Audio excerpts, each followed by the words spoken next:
Good morning बच्चे। गया guidance programme में आपका स्वागत है। पिछले कक्षा में electric field intensity due to an electric dipole के बारे में दो condition along end on position and along broad side on position देख चुके थे। आज हम लोग देखने जा रहे हैं कि electric field intensity due to electric dipole at any position. इसमें एट एनी पोजीशन में है कि मान लिया कि इलेक्ट्रिक डाइपोल है, यहाँ पर क्यू चार्ज है, माइनस क्यू चार्ज है और यहाँ पर प्लस क्यू चार्ज है। मान लिया कि ए बी जो है इलेक्ट्रिक डाइपोल है और इसका मिड पॉइंट ओ है। यहाँ से कोई एनी पोजीशन P है जहाँ पर इलेक्ट्रिक फील्ड इंटेंसिटी का मान निकालना है। मान लिया कि OP एक्सिस से, डाइपोल के एक्सिस से थीटा एंगल बनाता है। इसका डाइपोल मोमेंट हम लोग देखें तो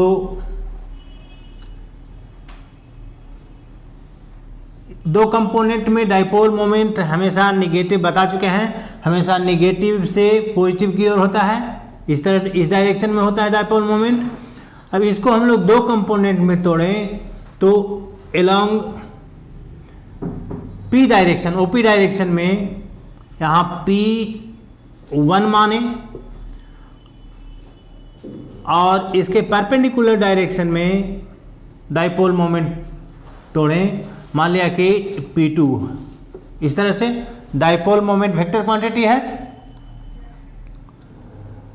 तो OP डायरेक्शन जो है से अलोंग इन ऑन पोजीशन हो जाएगा। इसका जो है मान लिया इस डायरेक्शन में इलेक्ट्रिक फील्ड मान लिया E1 है और इसके परपेंडिकुलर डायरेक्शन में इलेक्ट्रिक फील्ड E2 मान लिया है और दोनों एक दूसरे के म्यूचुअली परपेंडिकुलर है, इसलिए इसका रिजल्टेंट मान लिया इलेक्ट्रिक फील्ड E है। इस डायरेक्शन में मान लिया इन ऑन पोजीशन से रिजल्टेंट अल्फा एंगल बनाता है। यहाँ हम लोग पैरेललोग्राम बनावें और O से P की डिस्टेंस मान लिया यहाँ जो है R डिस्टेंस है। तो इस डाइपोल AB के कारण किसी पॉइंट P जो एनी पोजीशन एंगल मान लिया थीटा पर एंगल पर है, तो इलेक्ट्रिक फील्ड इंटेंसिटी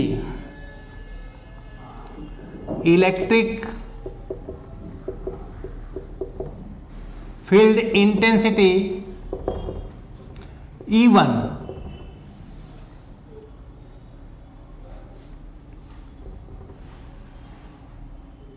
हम लोग लिखें तो E1 इज इक्वल टू हम लोग लिख चुके हैं 1/4 पाई एप्सिलॉन नॉट। इस P जो डाइपोल मोमेंट है, dipole moment P can be resolve into two rectangular component. पहला जो है से P1 क्या हो जाएगा तो P cos थीटा होगा एंड P2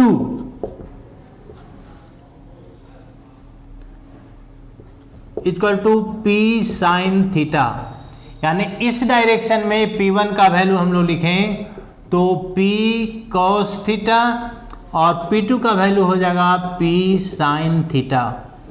यानी P को डाइपोल मोमेंट P को हम लोग दो कंपोनेंट में रिजॉल्व कर सकते हैं।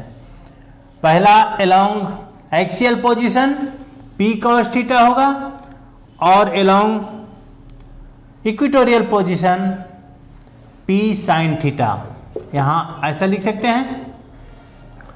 तो electric field intensity E1 is equal to electric field intensity E1 at point P, E1 is equal to 1/4πε0 P cos theta. यहाँ हम लोग जानते थे कि इन ऑन पोजिशन में 2P आता था, तो यहाँ P का कंपोनेंट P cos थीटा है, इसलिए 2P cos थीटा और RQ along OP direction, OP direction ऐसा लिख सकते हैं। ऐसे हम नोट्स में आप लोगों को यहाँ हम दे चुके हैं। नोट्स में इलेक्ट्रिक फील्ड इंटेंसिटी,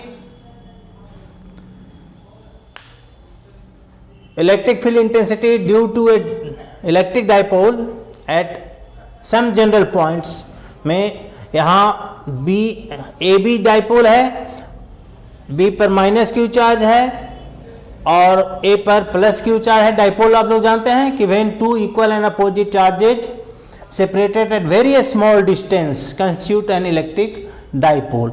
यहाँ मिड पॉइंट डाइपोल का ओ है। डाइपोल मोमेंट हमेशा माइनस क्यू से प्लस क्यू की ओर होता है। यहाँ एंगल है, इस डायरेक्शन में रिजोल्व करें, P1 इन ऑन पोजीशन में रिजोल्व करें या एक्सियल कह सकते हैं, एक्सियल में रिजोल्व करें तो इसका कंपोनेंट हो जाएगा P1 cos थीटा और उसके perpendicular P2 equal to P sin theta लिखा हुआ भी है। The dipole moment P can be resolve into two rectangular component P1 and P2। The magnitude of P1 is equal to P cos theta and magnitude of P2 is equal to P sin theta. इसको हम लोग देखें तो electric field intensity, इसको first माने equation, अब 1 और 2 कर चुके हैं, इसको थर्ड माने। And electric field intensity E2 at point P, E2 is equal to क्या हो जाएगा, चूंकि यह जो है इक्वेटोरियल पोजीशन में होगा, पोजीशन में है और P2 के अपोजिट डायरेक्शन में होगा, 4πε0 P sin theta by RQ along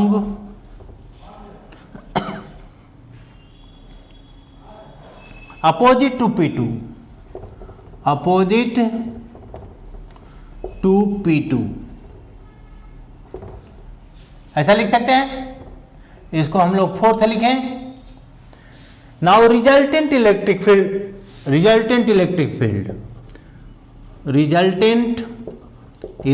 field E is equal to क्या होगा, तो वेक्टर सम होगा E1 प्लस E2।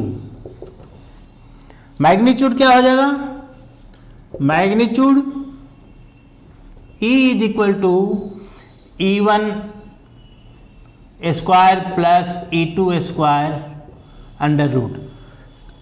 क्यों, क्योंकि जो है E1 और E2 जो है दोनों म्यूचुअल परपेंडिकुलर है और परपेंडिकुलर वेक्टर का magnitude x square plus y square under root होता है, इसलिए E1 square plus E2 square under root होगा।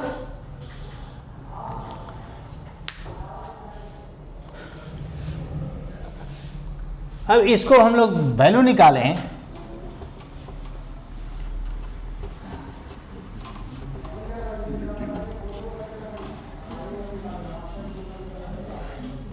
तो E is equal to E1 का वैल्यू अभी हम लोग लिखे थे क्या, 2P cos theta by 4πε0 RQ का whole square plus P sin theta by 4 pi epsilon naught are Q का whole square under root. E1 का वैल्यू भर दिए और E2 का वैल्यू भर दिए, तो इसको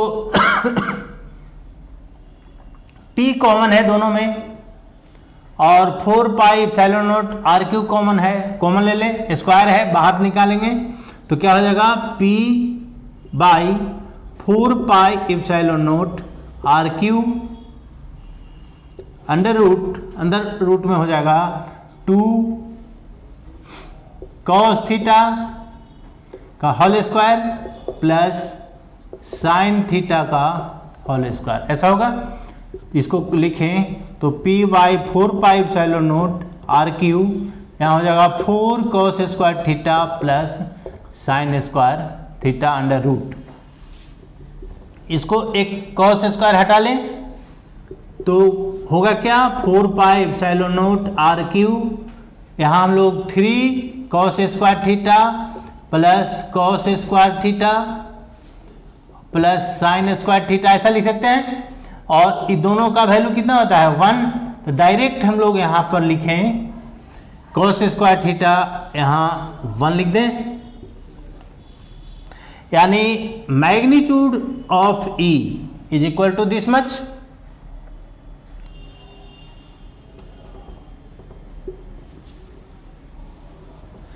यहां हम लोग नोट्स में भी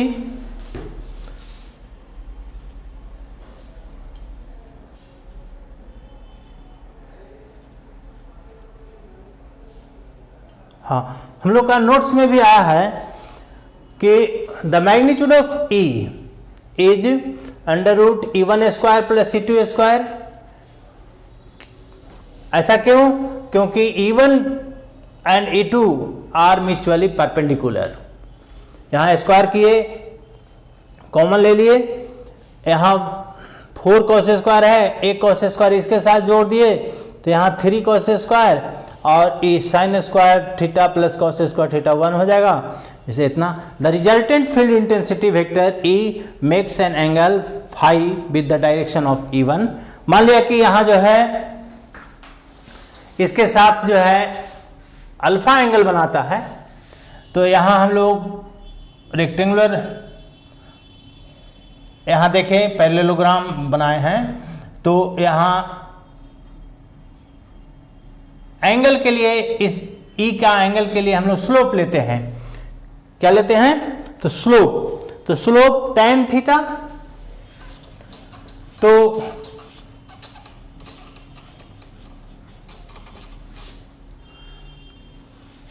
हाँ tan अल्फा यहां ले, tan अल्फा बराबर क्या हो जाएगा E2 बाई E1।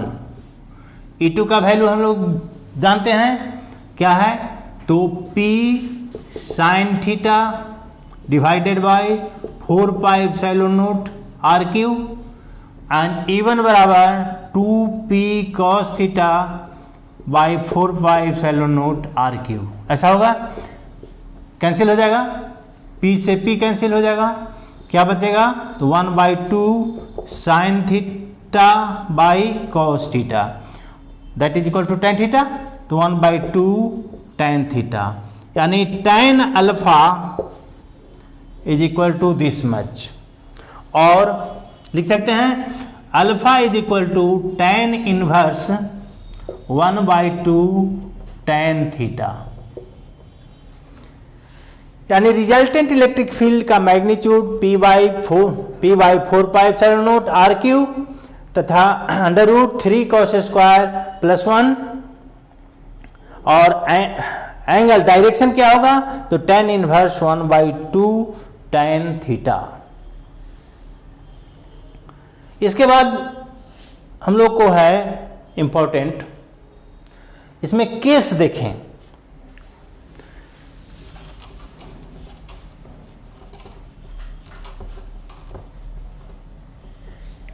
जो पहले हम लोग प्रूफ कर चुके थे, केस फर्स्ट करें। Case first, if theta is equal to 0 degree, इस तरफ हो जाएगा। मान लिया कि यहाँ जो है ए बी डाइपोल है तो इस पोजीशन में जब ये थीटा का वैल्यू क्या होगा 0 होगा तो पी पॉइंट, पी यहाँ है सो यहाँ आ जाएगा उस कंडीशन में। और यह कंडीशन जो है से हम लोग का एक्सियल पोजीशन हम लोग पहले पढ़ चुके हैं, उसमें निकाल चुके थे। यहाँ इसमें भी वैल्यू भरी, देखिए वैल्यू कितना आता है, तो E is equal to P by 4 pi epsilon naught are Q 3 cos square 0 degree plus 1 under root और कॉस 0 डिग्री का वैल्यू होता है 1, तो लिख सकते हैं P by 4 pi epsilon naught are cube, यहाँ हो जाएगा 1, तो 3 प्लस 1 अंडर रूट होगा और इसका वैल्यू हो जाएगा 2 हो जाएगा, यानी 2p by 4 pi epsilon naught are cube, यानी रिजल्टेंट इलेक्ट्रिक फील्ड का वैल्यू क्या होगा, तो 2p by 4 pi epsilon naught are cube. इतना हम लोग निकाल चुके थे फर्स्ट केस में इन डाउन पोजीशन में। अब देखें थीटा इज इक्वल टू यदि जो 90 डिग्री हो,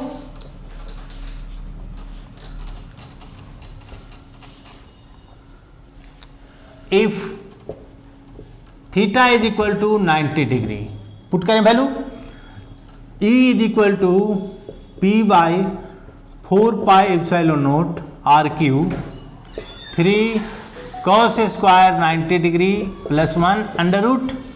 कॉस 90 का वैल्यू कितना होता है, तो कॉस 90 का वैल्यू 0 होता है, 0 वैल्यू पुट कर दें तो क्या बचेगा, तो P by 4 pi epsilon naught are cube 1 under root, तो हो जाएगा 1 by 4 pi epsilon naught P by r cube. यानी इस कंडीशन में ये क्या कहलाएगा, तो इक्वेटोरियल, और यहाँ जो है ये एक्सियल पोजीशन में। तो इस जनरल पोजीशन में जब वैल्यू कंडीशन पुट करते हैं तो वही वैल्यू हम लोग प्राप्त करते हैं। फिर एग्जाम में आता है नेक्स्ट जो है इलेक्ट्रिक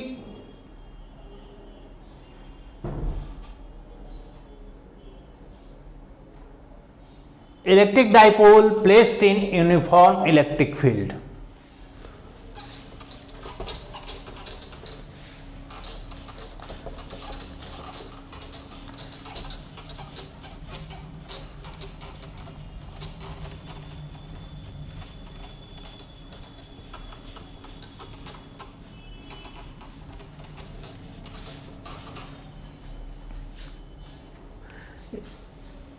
नेक्स्ट टॉपिक है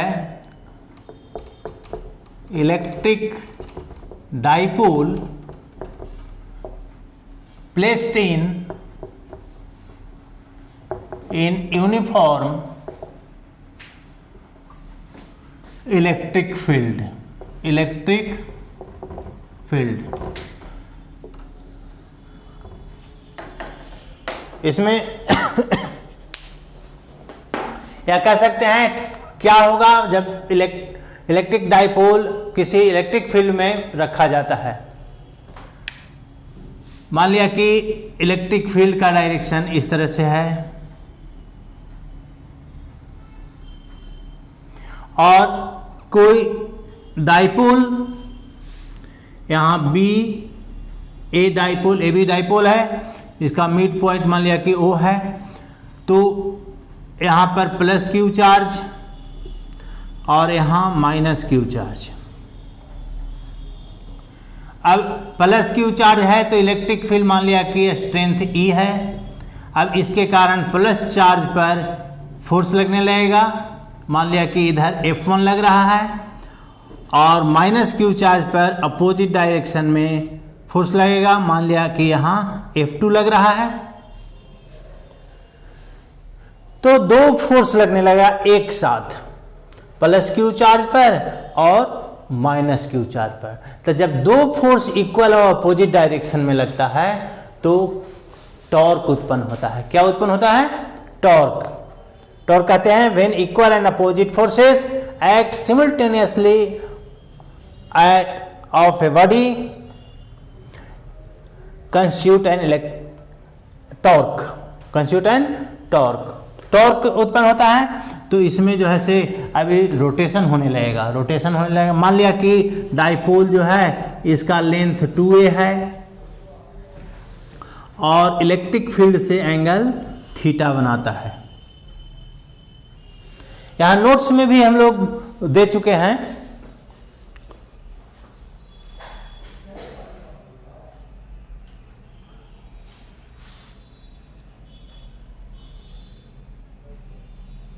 हाँ, यहाँ फिगर बनाया हुआ है।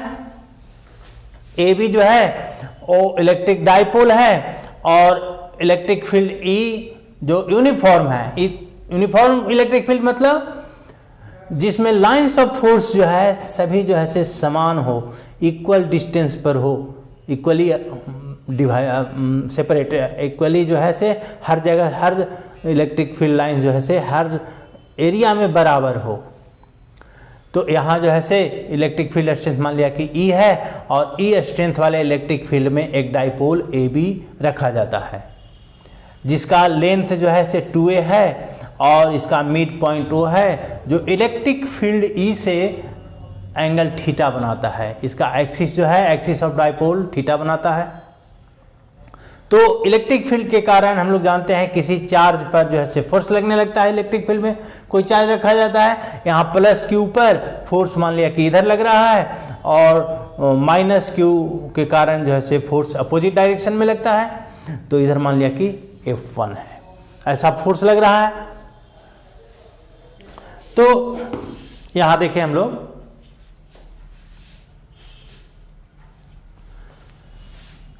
यहां आपके नोट्स में यहां F2 है और यहां F1 है। वैल्यू निकालें फोर्स का। Force acting on dipole, first force लगने लगेगा, फोर्स एक्टिंग ऑन डाइपोल। पहला जो है से F1 का वैल्यू निकालें। तो F1 इक्वल टू क्या होगा, तो Q इंटू ई ऐसा होता है। तो यहाँ माइनस क्यू है यानी माइनस क्यू इंटू ई हो जाएगा अपोजिट डायरेक्शन में, opposite to electric field, opposite to electric field यही लगेगा। एंड F2 का वैल्यू क्या होगा, तो यहां भी Q इंटू ई होगा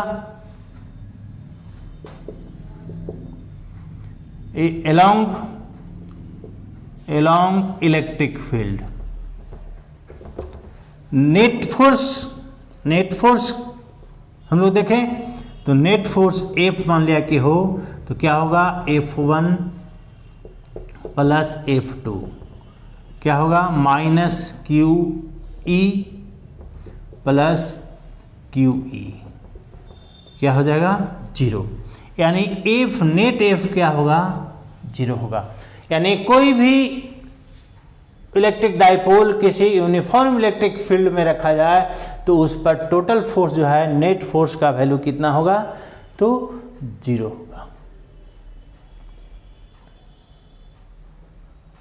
अब क्या होगा, तो दो हम लोग जानते हैं कि एक F1 जो है अपोजिट डायरेक्शन में लग रहा है, F2 जो है से इलेक्ट्रिक फील्ड के डायरेक्शन में लग रहा है। दो इक्वल फोर्स है, दोनों का वैल्यू सेम है, Q इंटू ई मैग्नीट्यूड में सेम है। और तो क्या करेगा, तो टॉर्क उत्पन्न होगा। अब हम लोग टॉर्क का वैल्यू देखें तो टॉर्क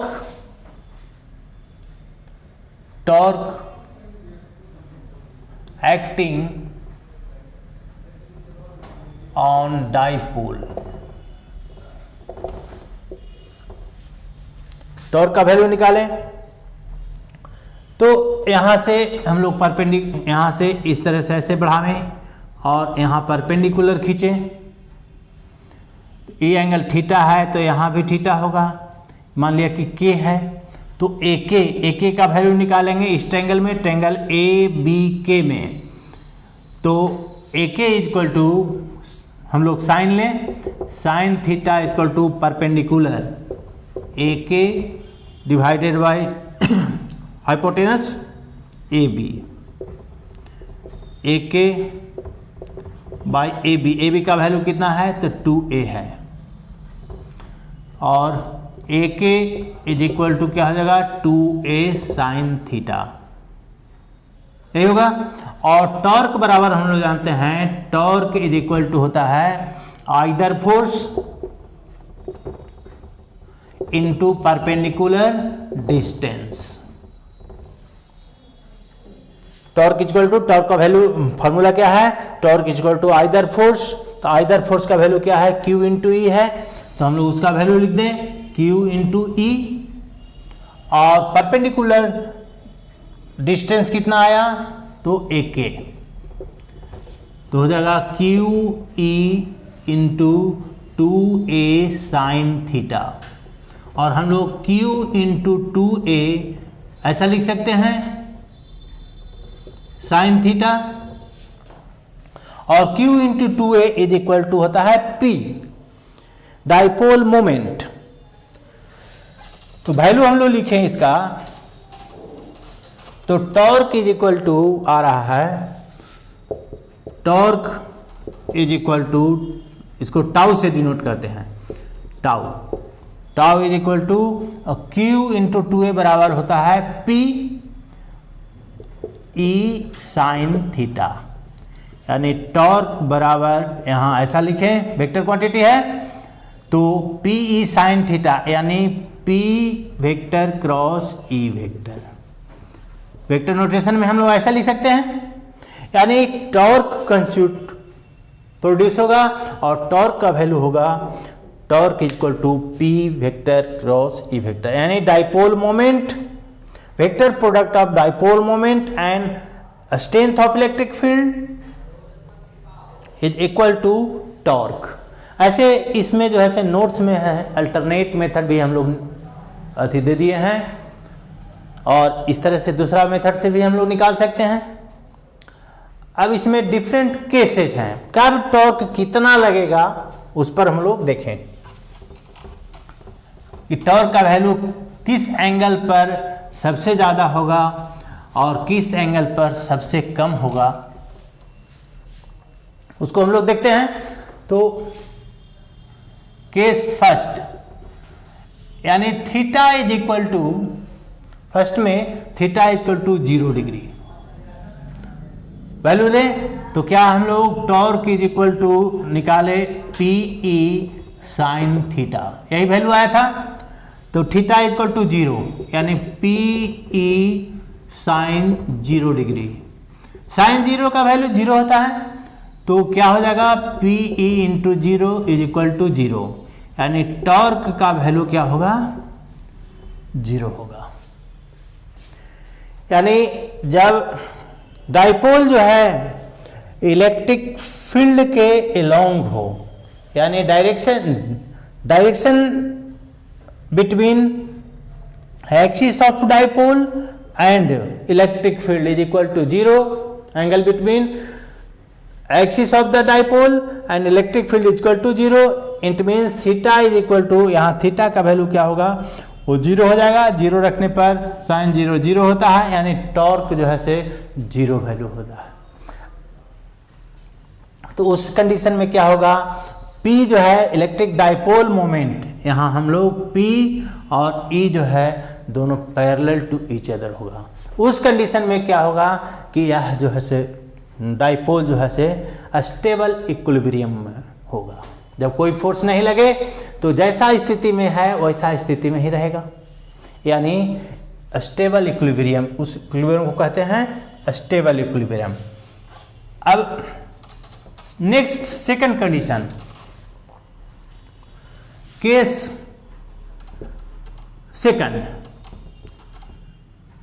हम लोग देखें तो if theta is equal to 180 degree, यानी अब जैसे ठीक उसके विपरीत हो, तो torque is equal to P E sine 180 degree, ऐसा लिख सकते हैं।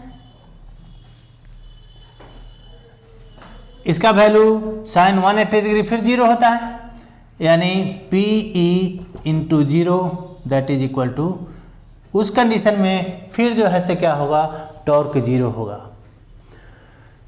डाइपोल मोमेंट और इलेक्ट्रिक फील्ड दोनों एक दूसरे, इलेक्ट्रिक फील्ड इधर की ओर है और डाइपोल मोमेंट इस तरह से है, P दोनों जो है से अपोजिट डायरेक्शन में है।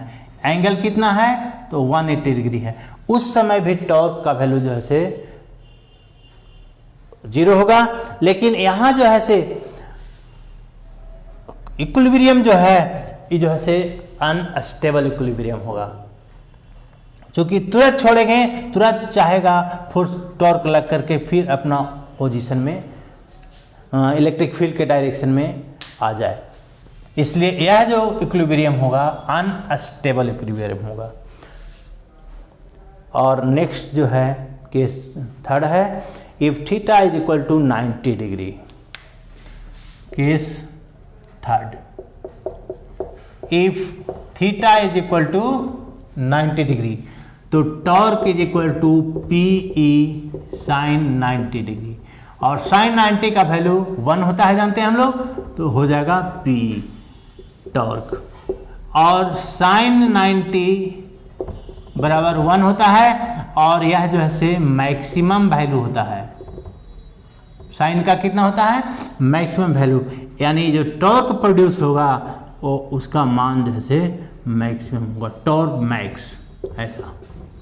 यानी हम लोग P निकाल सकते हैं, तो इसको इधर कर दें तो torque max divided by E लिख सकते हैं। इस फार्मूला से हम लोग definition of the dipole moment निकालते हैं। तो हम लोग डाइपोल मोमेंट का डिफाइन कर सकते हैं इससे कि dipole moment of an electric dipole is also defined as the maximum torque acting on it per unit electric field. इस तरह से अब मान लिया कि इलेक्ट्रिक फील्ड जो है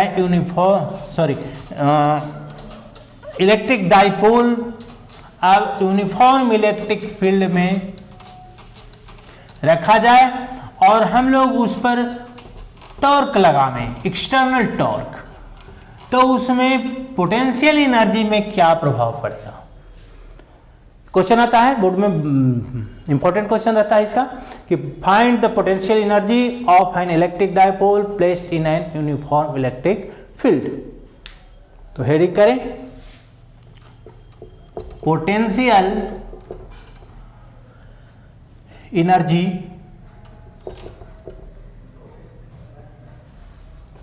of a dipole placed in uniform electric field,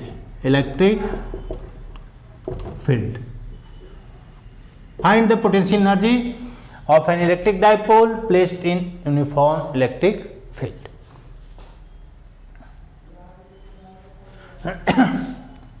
फिर यहां हम लोग ऐसा करें, मान लिया E इलेक्ट्रिक फील्ड है, ऐसा है,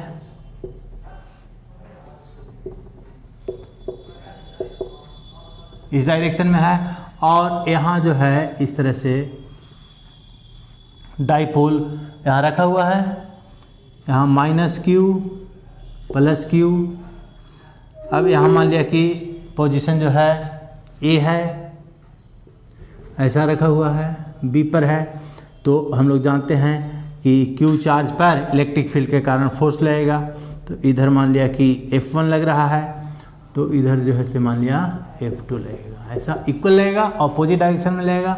मान लिया कि यहाँ थीटा है, तो इस कंडीशन जो है यहाँ पर ऐसे करें, इस कंडीशन में जो है मिनिमम पोटेंशियल एनर्जी होता है, ये जो रीजन है परपेंडिकुलर जो है वो minimum potential energy,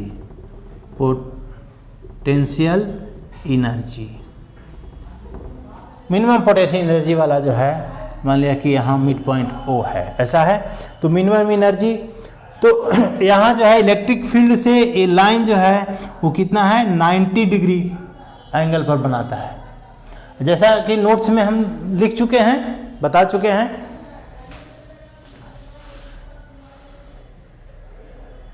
potential energy of A electric dipole in uniform electric field ऐसा है। मान लिया इलेक्ट्रिक फील्ड ई है, उसमें जो है से इलेक्ट्रिक डाइपोल ए बी रखा हुआ है। ए पर माइनस क्यू चार्ज है और बी पर प्लस क्यू चार्ज है। तो इसके कारण जो है यहाँ जो एनर्जी, ये जो पोजीशन है 90 डिग्री वाला, वो जीरो एनर्जी पोजीशन कहते हैं। Electric potential energy of an electric dipole in an electrostatic field is equal to work done in rotating the dipole from zero energy position to a given energy position.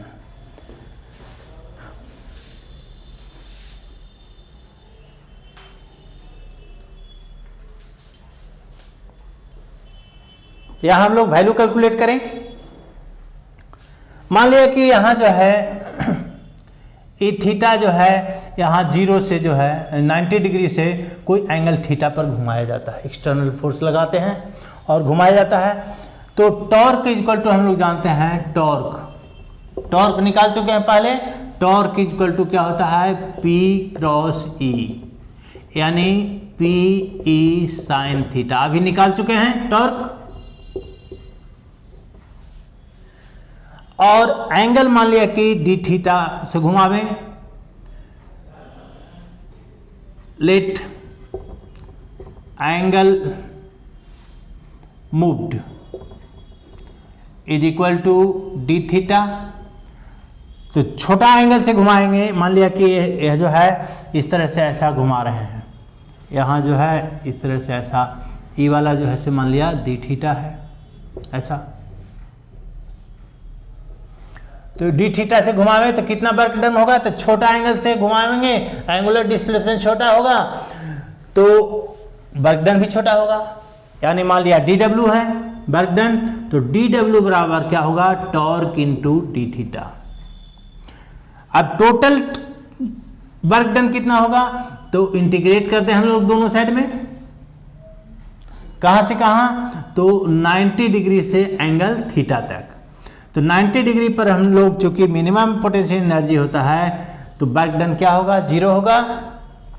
और मान लिया कि theta angle तो घुमाते हैं तो work done मान लिया W है। तो इसमें जो है से टोटल वर्क डन इंटीग्रेशन, हम लोग क्या जानते हैं, फॉर्मूला जानते हैं इंटीग्रेशन का, dx इज इक्वल टू होता है x। तो उसी तरह से dw क्या हो जाएगा, w हो जाएगा। तो w यहाँ लिमिट है, इंटीग्रेशन ले रहे हैं, lower limit upper limit. Torque का वैल्यू भरें तो p E sine theta D theta, यही इंटीग्रेशन होगा। 90 से क्या होगा, थीटा होगा। अब कांस्टेंट टर्म जो है बाहर ले लिए। अब sine theta integration d theta, यहाँ 90 degree to theta. P E यहाँ क्या होगा, तो W माइनस 0, तो क्या बचेगा W। पी ई साइन का इंटीग्रेशन होता है माइनस कॉस, साइन थीटा का इंटीग्रेशन कितना होता है, माइनस कॉस थीटा। यहाँ 90 डिग्री और यहाँ थीटा, माइनस बाहर ले लें तो minus P E cos theta, theta और 90 डिग्री। अब यहाँ इसका जो है वैल्यू भरें तो वैल्यू हम लोग का आएगा कितना आएगा, तो W is equal to minus P E और cos theta upper limit minus lower limit cos 90 degree. Cos 90 का वैल्यू होता है 0, तो हो जाएगा क्या, minus P E cos theta, यानी W इज इक्वल टू क्या आया, तो माइनस पी कॉस थीटा आया। जैसा कि नोट्स में भी हम कर चुके हैं।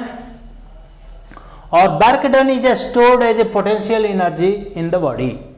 हम लोग क्या जानते हैं, work done is stored as a potential energy in the body. So potential energy u से डिनोट करते हैं, यू इक्वल टू डब्ल्यू equal to minus P E cos theta, और कंक्लूड कर सकते हैं तो minus P E cos theta, यही वैल्यू होगा। कितना होगा, तो एनर्जी का हम लोग जानते हैं यूनिट जूल। इस तरह से अब स्पेशल केस में हम लोग देखें डिफरेंट थीटा का वैल्यू चेंज होगा, तो कैसे कैसे एनर्जी चेंज होगा। केस फर्स्ट में हम लोग स्पेशल केस देखें।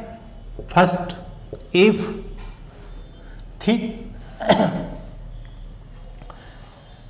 Theta is equal to zero, theta is equal to 0 degree, तो 0 डिग्री भरेंगे तो क्या हो जाएगा, u is equal to minus P E cos theta है, तो कॉस 0 डिग्री, और कॉस 0 डिग्री का वैल्यू होता है कितना, 1, तो u is equal to minus p. Minus p है, निगेटिव में है, यानी मिनिमम एनर्जी होगा, यानी मिनिमम एनर्जी, यानी इस पोजीशन में जो है से वो क्या होगा, तो मिनिमम एनर्जी होगा, यानी मिनिमम एनर्जी होगा तो स्टेबिलिटी कैसा होगा, तो स्टेबल इक्विलिब्रियम में होगा, यानी u is equal to minus p. जब वैल्यू होगा तो मिनिमम एनर्जी, उस समय जो है से स्टेबल इक्विलिब्रियम होगा। डाइपोल क्या होगा, स्टेबल इक्विलिब्रियम में होगा। अब case second,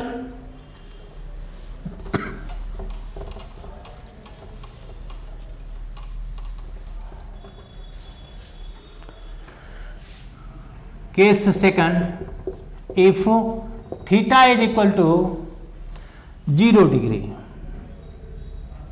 sorry theta is equal to 90 degree, 90 degree हम लोग 0 तो लिख चुके हैं, यहाँ 90 डिग्री, तो क्या हो जाएगा, u is equal to minus P E cos 90 degree, और कॉस 90 का वैल्यू होता है 0, यानी माइनस पी ई इंटू 0 हो जाएगा, u is equal to 0।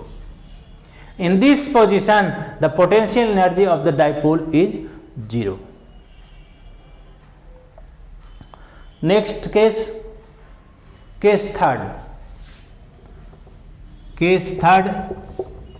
if theta is equal to 180, तीन कंडीशन कम से कम लेते हैं, एक 0 लेते हैं, दूसरा 90 लेते हैं, और तीसरा 180 लेते हैं, तो वही थीटा ले रहे हैं, तो u is equal to minus P E cos 180 degree, और कॉस 180 डिग्री का वैल्यू क्या होता है, -1 होता है, -1 गुना करेंगे तो माइनस प्लस हो जाएगा p, यानी u is equal to p। यह वैल्यू जो है से क्या होगा, तो मैक्सिमम वैल्यू है, यानी मैक्सिमम पोटेंशियल एनर्जी इस कंडीशन में होगा जब हम लोग 180 से घुमा दें। इसका ग्राफ हम लोग देखें तो ग्राफ जो है इस तरह से वेरी करेगा, जो हम दिखा चुके हैं, यहाँ जो है हम लोग दिखा चुके हैं। Case third, in this position the dipole will be unstable equilibrium, और ग्राफ जो है एनर्जी जो है एक्स एक्सिस पर हम लोग एंगल शो कर रहे हैं, और वाई एक्सिस पर एनर्जी शो कर रहे हैं। जब 90 डिग्री पर है तो 0 पोटेंशियल एनर्जी, 180 डिग्री तो मैक्सिमम पोटेंशियल एनर्जी, यहाँ 0 डिग्री तो मिनिमम -p, यानी वेरी कर रहा है -p टू +p, यानी डाइपोल जब किसी यूनिफॉर्म इलेक्ट्रिक फील्ड में रखा जाता है तो एनर्जी जो है से वो वेरी करता है। अब इस पर जैसे जो हम लोग पढ़ चुके हैं अभी तक इलेक्ट्रोस्टैटिक्स में, तो उस पर कुछ न्यूमेरिकल प्रॉब्लम आता है, छोटा छोटा न्यूमेरिकल प्रॉब्लम। अब हम जो पढ़ चुके हैं उसमें कुछ इंपॉर्टेंट न्यूमेरिकल प्रॉब्लम जो एग्जाम में अक्सर पूछा जाता है, वो देखें सम इंपॉर्टेंट क्वेश्चंस। पहला है कि how many electrons should be remove from a conductor so that it acquires A positive charge of 3.5 microcoulomb. Charge दिया हुआ हम लोग का 3.5 माइक्रोकूलम। इतना चार्ज होने के लिए कितना इलेक्ट्रॉन्स किसी कंडक्टर से रिमूव्ड होगा, यही कह रहा है। मान लिया कि कंडक्टर है, इस तरह से मान लिया कि कंडक्टर है और इससे इलेक्ट्रॉन जो है से रिमूव हो रहा है। तो इस पर क्या होता है, हम लोग जानते हैं कि इलेक्ट्रॉन जब कमी हो जाती है तो पॉजिटिव चार्ज डेवलप हो जाता है, यानी इलेक्ट्रॉन को हटा देंगे तो उस पर जो है पॉजिटिव चार्ज डेवलप हो जाता है, माने प्रोटॉन की संख्या बढ़ जाती है। तो दिया हुआ वैल्यू इतना, आप पूछ रहा है कितना नंबर ऑफ इलेक्ट्रॉन पूछ रहा है, और इलेक्ट्रॉनिक चार्ज हम लोग जानते हैं 1.6 इंटू 10⁻⁻19 कूलम, निगेटिव में होता है ऐसा। तो फार्मूला हम लोग क्वांटाइजेशन ऑफ चार्ज में पढ़े थे, Q = N इंटू E। तो N का वैल्यू हम लोग क्या हो गया, तो Q/E हो जाएगा। तो Q का वैल्यू दिया हुआ है 3.5 माइक्रो 10⁻⁻6 कूलम, और इलेक्ट्रॉनिक चार्ज 1.6 इंटू 10⁻⁻19 कूलम। ऐसा कर दें तो यहाँ जो है से नीचे से ऊपर ले जाएंगे तो क्या हो जाएगा 3.5/16 इंटू 10⁻⁻6 क्या हो जाएगा 13। इसको डायरेक्ट लिखें 13 कूलम। इसको हम लोग सोल्व करेंगे तो कितना आएगा, तो 2.18 इंटू 10⁻13 इलेक्ट्रॉन्स। इस तरह से हम लोग सोल्व करते हैं। इसमें क्वांटाइजेशन ऑफ चार्ज वाला फॉर्मूला लग रहा है कि टोटल चार्ज जो है से integral multiple of 1 electronic charge Q = NE होगा, ऐसा निकालेंगे। सेकंड क्वेश्चन है जो जनरली पूछा जाता है कि 2 पॉइंट चार्जेज। सेकंड क्वेश्चन है कि 2 point charges of +16 microcoulomb and -9 microcoulomb are placed 8 centimeter apart in air. Determine the position of the point at which the resultant electric field is 0. अब position निकालना है कि किस पॉइंट पर electric field 0 होगा, यानी न्यूट्रल पॉइंट मिलेगा। तो यहां बना चुके हैं, बता चुके हैं। हाँ, कैसे बनेगा, तो मान लिया कि A पोजीशन है, दूसरा B पोजीशन है। A पर जो है से +16 माइक्रोकूलम है, Q है -9 माइक्रोकूलम, और इस P पर मान लिया कि जो है से 0 रिजल्टेंट है। तो प्लस के कारण जो है से बाहर की ओर आउटवर्ड इलेक्ट्रिक फील्ड होगा, और माइनस जो है के कारण इनवर्ड इलेक्ट्रिक फील्ड होगा। मान लिया कि E1 जो है Q1 के चलते इलेक्ट्रिक फील्ड डेवलप हो रहा है P पॉइंट पर, और Q2 के चलते मान लिया कि E2 इलेक्ट्रिक फील्ड डेवलप हो रहा है, और दोनों इक्वल और अपोजिट है, इसलिए इस P पॉइंट पर न्यूट्रलाइज कर देगा एक दूसरे को, और यहाँ जो है से न्यूट्रल पॉइंट मिलेगा। तो यही पूछ रहा है कि P पॉइंट कितना दूर पर होगा। तो जैसा क्वेश्चन है वो बनाया हुआ है, E1 क्या वैल्यू होगा, E1 = E2, और E1 का हम लोग इलेक्ट्रिक फील्ड इंटेंसिटी का फॉर्मूला हम लोग पढ़ चुके हैं, क्या होता है KQ1/x²। मान लिया कि A से यहाँ का डिस्टेंस P पॉइंट का x है, और B से इसका डिस्टेंस y है, तो Q1 के कारण जो इलेक्ट्रिक फील्ड होगा वो KQ1/K जो है से कांस्टेंट है, वैल्यू हम लोग जानते हैं 1/4πε0। तो इसको सोल्व किया हुआ है, देख लीजिए। तो डिवाइड करेंगे, डिवाइड दोनों का वैल्यू करेंगे तो क्या हो जाएगा x² / y² = Q1/K2। तो यहाँ जो है से स्क्वायर रूट दोनों तरफ लेंगे तो इधर बच जाएगा एक्स बाई वाई, इधर हो जाएगा Q1 by Q2 under root, और Q1 का वैल्यू दिया है 16 माइक्रोकूलम और Q2 का वैल्यू है 9 माइक्रोकूलम। अब माइक्रोकूलम कूलम कट जाएगा तो 16 का रूट 4 हो जाएगा, 9 का रूट, इस तरह से क्रॉस मल्टीप्लिकेशन करके y का वैल्यू 14 सेंटीमीटर आ जाता है। और x का वैल्यू क्या है, तो 8 जो है से डाइपोल दोनों के बीच का डिस्टेंस है, तो y में 8 जोड़ देते हैं 32 सेंटीमीटर आ जाता है। इस तरह से थर्ड क्वेश्चन इंपॉर्टेंट है, ये NCERT का क्वेश्चन है।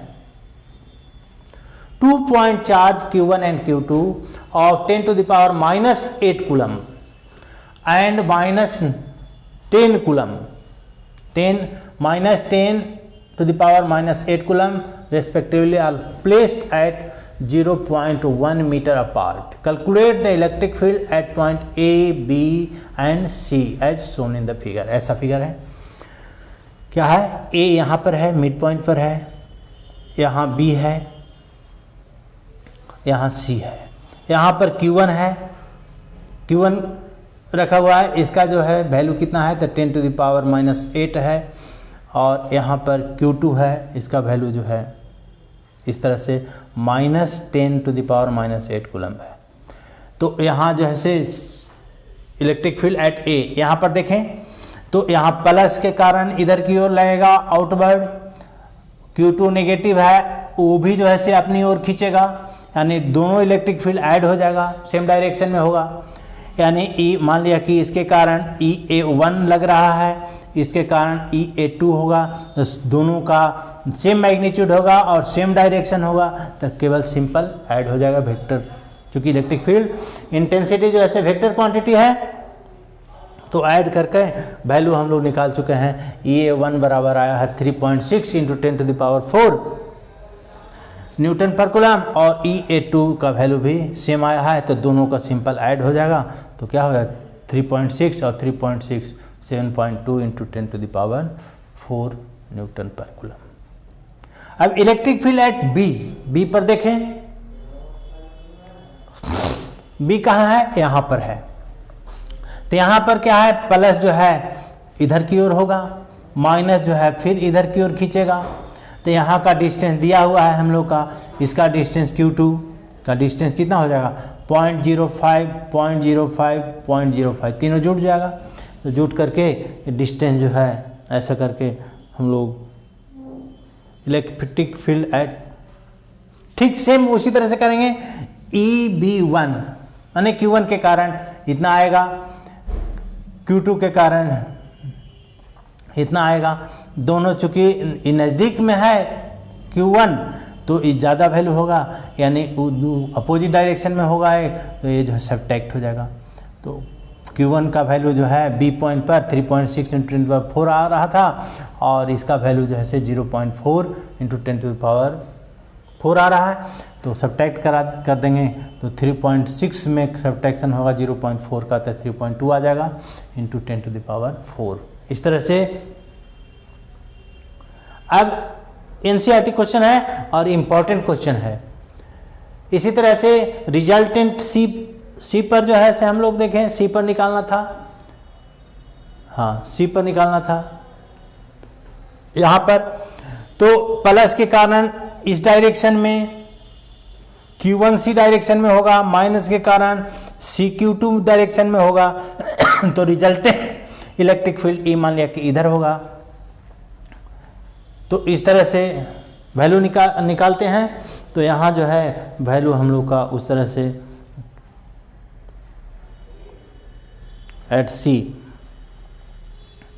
फार्मूला, रिजल्टेंट इलेक्ट्रिक फील्ड जो है वेक्टर क्वांटिटी है, तो रिजल्टेंट बराबर क्या होता है, under root EC1 square plus EC2 square plus 2 EC1 into EC2 cos 120 degree हो जाएगा, एंगल बिटवीन EC1 और EC2 का, और सोल्व करके value 9 into 10 to power 3 newton पर कूलम आ रहा है। इस तरह से दिया हुआ है, सोल्व किया हुआ है, फोर्थ क्वेश्चन नंबर भी। और इसके बाद जो है हाँ होमवर्क दिया हुआ है, होमवर्क में है, इसको कीजिएगा, ये भी इम्पोर्टेंट क्वेश्चन है जो बोर्ड में पूछा जाता है जनरली। हाँ।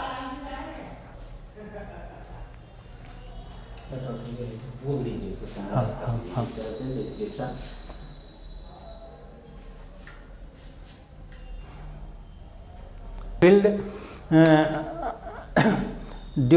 Electric field due to an electric dipole पहले पढ़ चुके, उसके तीनों पोजीशन देखे। पहला देखे एक्सियल पोजीशन में कितना वैल्यू हो रहा है, तो electric field due to an electric dipole axial position में E इज इक्वल टू हम लोग देखे थे क्या 2p/4πε0 r³ आया था।